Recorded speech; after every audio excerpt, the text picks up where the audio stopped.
Are you stuck? Do you feel stuck in your life? Do you feel numb? Are there areas that in your life that don't seem to want to change no matter how hard you work? And you can be working at the mind level over and over and it's just not shifting.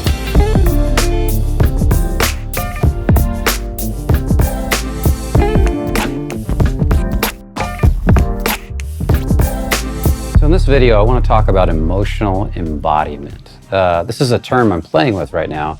It's something we've been working on for a long time here at Fearless. I'm trying to figure out how to convey to the viewer. Emotional embodiment is, I think, the key to everything, to changing everything. Let me talk to you personally. You see, if you're having trouble in this area of naturally connecting with women, being in a natural relationship, naturally attractive to women, and it just doesn't seem to be working, a large part of the time, it's your level of emotional embodiment. It's how embodied you are. Unfortunately, there's a lot of embodiment out there, movement stuff right now that's very powerful for developing, and I don't mean unfortunately, I mean, it's great stuff, but it's very powerful for developing a more neural pathway and complexity of movement and developing the brain and so forth. But there's a thing I call emotional embodiment, which is what I think is very important for this area when it comes to being powerful with women, when it comes to being powerful as a motivator, when it comes to being powerful as a speaker, when it comes to creating more success in your life. And that's what we're going to talk about here today. It involves energetics, feelings, sensations, emotions, and embodiment and movement. It goes beyond the words you say. It's who you're being before you say the words, and that's what I want to talk about. Let's go a little forward here and take a look at something else really quick, and then we're going to come back to that so that I can get this point across. You see, there's a lot of movement out there. Like, for example, I'm in Los Angeles, and I can't tell you how much yoga there is here. And yoga is a beautiful practice, super healthy. But yoga, as I see it, and correct me if I'm wrong, I'm not a yoga expert, but when I looked at yoga, and I did a little bit of yoga, yoga was all about, and from what I can see, feeling into the body really deep, depth of feeling. Yet, when I go to a lot of yoga classes, it seems like they're more focused on perfect posture and exercise, and feeling seems to almost take a back burner a lot, like goes into the background, okay? And in emotional embodiment, it's all about feeling. It's not really about the movement. Yes, we do movement, sometimes very subtle movements. It's not about exercise. It's about feeling. It's about depth of feeling into each part of the body. It's almost like we're meditating with different parts of the body. Why would we do that? To help get you through areas of your life where you're stuck. See, every feeling gets stored in the body. You have a thought and you have an emotion that goes with it. And then parts of the body react to that emotion through chemical responses in the body. You're stressing a lot, your shoulders are going to tighten up. And over years, we can start to develop chronic tightness through here and lack of feeling, numbness, and a stuck feeling. Well, that doesn't just happen in the shoulders, that happens all through the body, through different parts of the body. The whole body can start to numb out. You ever seen old people that are really numbed out? It's almost like they're just rigid and they can't feel. Well, if you really want to be good with women, you really want to be good with people, you really want to have a powerfully social life, you need to get past the stuckness, the numbness, back to feeling, back to depth of feeling, so you can convey what you're feeling. That's called positive inception, or I used to call it emotional transference, but that's kind of more of a clinical term for transferring emotions in a session. So let's go with positive inception. And it's that positive inception that you want, but when your body's stuck, rigid, there's all kinds of heavy emotions stored in it, you'll have trouble moving to that next level or transferring an emotion. For example, if I'm talking to a beautiful girl at a party and I want to transfer my attraction to her, I want to let her see me enjoy her, my curiosity for what she's saying, I have to be able to feel that in the body. If my body's all rigid and tight in the areas where you feel that, then it's not going to convey. If I'm super logical, it's not going to convey. If I'm really tight in the area where I would normally get turned on and I'm numbing out down here, she's not going to feel any turn on. And turn on is not just for a woman, it's for life. I mean, you should be turned on for your work, for your sports, for anything in life that you love to do, because turn on is what makes life exciting and fun. You know, Arnold Schwarzenegger said in Bump and Iron, I'm coming all the time. I'm coming when I'm curling. I'm coming when I'm crossing the street. That's because he's feeling that turn on for everything he's doing. And look how much that man manifested. He was a manifestation machine. So let's take a look at this. Are you stuck? Do you feel stuck in your life? Do you feel numb? Are there areas that in your life that don't seem to want to change no matter how hard you work? And you can be working at the mind level over and over and it's just not shifting. Do you try, but you only make things worse? Like whenever I work on this area, I push, and everything gets screwed up and it only gets worse. That's a sign that you're really low emotionally, which means there's probably some area in your body that's stuck or numb, and it's been stuck or numb so long, you don't even notice it anymore. It's like a fish in water. It's just where you're at. Lots of tightness in the body, tightness in the shoulders, tightness in the back, rigidity. That rigidity is stuff that's stuck in your body emotionally, that's pulling, that's not allowing you to access some depth of feeling that if you got access to would cause a change in your life in some way. See, the body is a machine. It's an organic machine, but it transmits emotions and receives emotions like a receiver and a transmitter. So how about being analytical or overly logical? When you do that, you're pulling out of feeling in the body also. You're pulling away from your emotional content. How about super dramatic? Super dramatic is another way we avoid the actual real feelings in our body by distracting us with a good drama show, like a good novella or something like that. What about can't relate emotionally to people? People can't relate emotionally to you. You don't understand emotions. You don't understand people. That's another sign that you are not in your body. You're not feeling your body. You're not talking and moving through the vehicle. I liken this to being on the freeway without a car, or you don't even like your car, you don't take care of your car, you avoid your car at all costs, and you don't want to be in it, but yet you need it to be on the freeway. So somebody that's in their head or disassociated from their body and is not feeling their body might be likened to somebody that's trying to drive down the freeway sitting on the roof of the car, reaching in and steering, because they don't want to be in the body, they don't want to be in the vehicle. And how dangerous would that be? Well, a lot of people go through life like that, struggling, pushing, trying to get ahead. And there's no fun, because the thing that makes life fun, the vehicle, is trying to be vacated, or they don't have a good relationship to, or they're not connected to it, or they don't have good embodiment. And the solution is emotional embodiment.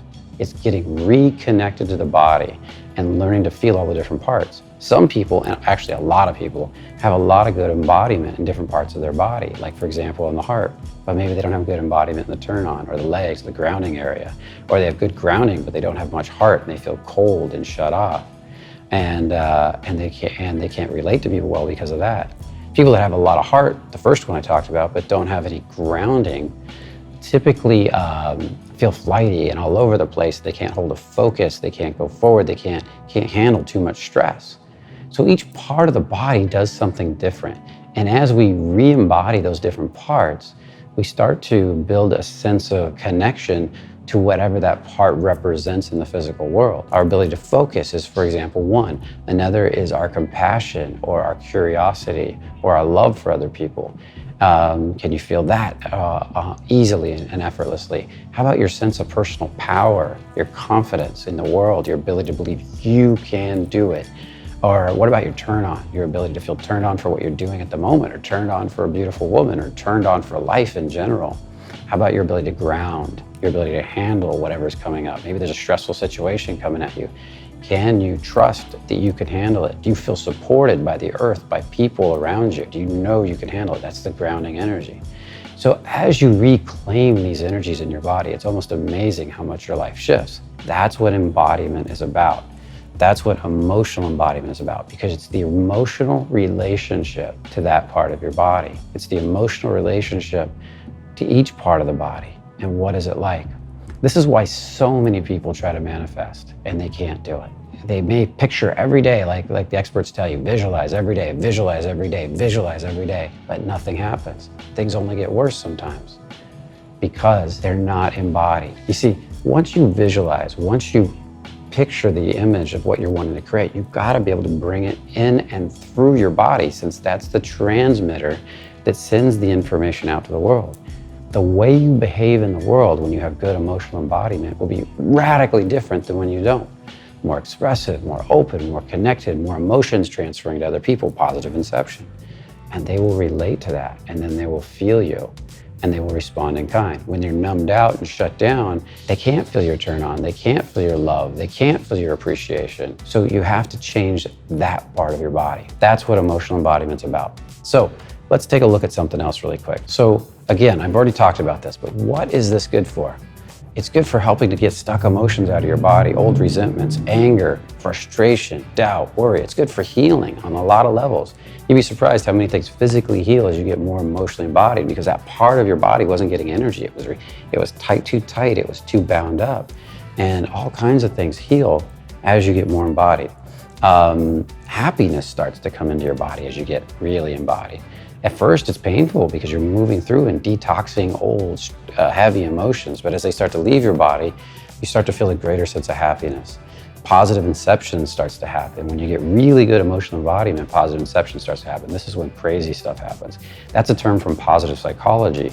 Positive inception is your ability to transmit feelings from your body to somebody else.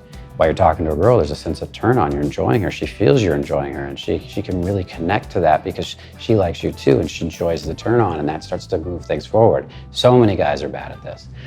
Think of Martin Luther King when he gave his famous speech, I have a dream. How many people did he move? Did he wake up? Did he inspire? It's because he had powerful positive inception. The man was amazing at it. Any great speaker has this. Any great communicator has this. Unfortunately, I run into the average person. They're not very good at it.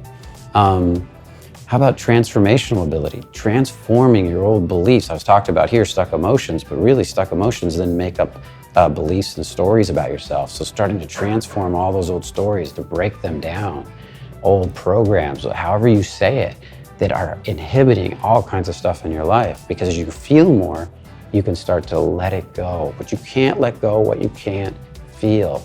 And so it's all about the emotions and the feelings and sensations. And then creating abundance in your life in all forms, not just money. It could be sexual abundance. It could be relating and family abundance. It could be monetary abundance. It could be abundance in so many forms. And that abundance comes through you. You're the transmitter and receiver. It comes through you to other people. This is why getting into your body is so important. On an attraction level, think about high school. The jocks typically got the girls. They had more embodiment. The nerds were in their heads more. They thought more. They analyzed more. They couldn't get the girls as much because they didn't have a good amount of embodiment on an emotional level. I'm talking about emotional embodiment. And the artists, a lot of the artists could get girls because they could feel. But again, the nerds, the analytical people, they don't have the same ability because they're thinking and not relating so much. And it just doesn't work. So if we go back to the original paper, emotional embodiment starts with energetics. It's the energy you're feeling in your body, the aliveness, the how does it flow? Do you feel it flow? Do you feel it move? And you can determine how your energies are moving through your body by the feelings and sensations, or the lack thereof. If you're lacking a lot of sensation, or you have a lot of numb sensation, you're very low on the emotional scale. You don't have a good relationship to the emotion in that area. If you've got a lot of anger in a part of your body, you're a little higher on the scale, but there's still stuff going on. If you've got sadness, frustration, grief, all emotions are, because the feelings are a sensation that we then label with an emotion, right? So it's energetics that create the feelings and sensations that we then call emotions. With this set of feelings, we call anger. This set of feelings, we call sadness. This set of feelings, we call frustration. I mean, there's an endless amount. It's all just slightly different vibrations, slightly different shifts in the energetics that we've labeled through feelings and sensations. And that equals your embodiment and your ability to move, walk, and talk in your body in a powerful way. And that affects people around you. This is what we talk about, your beingness. Matter of fact, it goes beyond movement. Once you're really embodied and you're high on the emotional scale and you're living up in a state of courage, acceptance, peace, love, because you're really free emotionally. And I'm not saying all the time, you're not saying just a good amount of time. And you're sitting there in that part of your body and relaxing, people will feel it because your embodiment will be solid even before you really get up and move and walk and talk. You will literally feel different to people, and people will respond in kind. The world will respond in kind. A business idea takes on flight so much easier with a lot of emotional embodiment because everybody around you trusts you, feels you, relates to you, gets excited with you, gets turned on with you. With low emotional embodiment, nobody wants to work with you, nobody even wants to be around you. With middle level emotional embodiment, you have to push and you have to work hard, and it's 80 hours a week and I have to struggle, but I can do it. And you will make a lot of money there and you will be successful there. But where I prefer to be is up in the E's. High level emotional embodiment, good connection, good feeling, good relating to other people, not just for success, for my relationships with my friends, for the women I'm dating, for a girlfriend or a wife or children or family or whatever you want to put it into. And especially for your health, because everything starts with your health. I can't tell you how many physical conditions I've surmounted by doing this work, how many physical conditions I've had to go through, because I came from a very sickly childhood, and I've worked my ass off to get where I'm at, healing my body every step of the way, getting more embodied, getting a better relationship to my emotions, getting a better relationship to who I am at a deep level. I'm not gonna lie to you, this is hard work. It's smart work. I'm gonna change that. It's smart work, and it takes a little bit of time if you're really low on the emotional embodiment scale. But it starts to speed up really fast with just a little bit of consistency, and you'll be shocked at how many parts of your life actually change. So with that said, I hope this helped you to understand what movement, feeling, emotional embodiment, we've been typically calling it movement and feeling, but I'm starting to call it more emotional embodiment because that really fits it. Yes, we use movement work to facilitate this. Yes, we use some base, but it's not like the movement work you see out there in the world. The term movement is becoming so synonymous with this movement complexity now that I wanted to kind of give it a different name to distinguish it. I'm not moving for exercise. I'm not moving to get fit when we do this. We're doing subtle movements on a meditative scale to develop a deep relationship to our nervous system and our body. We're doing subtle movements to get in touch with the feeling in different parts of our body, to wake them up, to get those different parts talking and connecting. See, you've seen those people that walk down the street and they look very, it's almost like they're just kind of, different parts of their body don't really talk well. They move kind of awkwardly. And then you've seen those people that have been moving for years and their whole body moves like art and flows.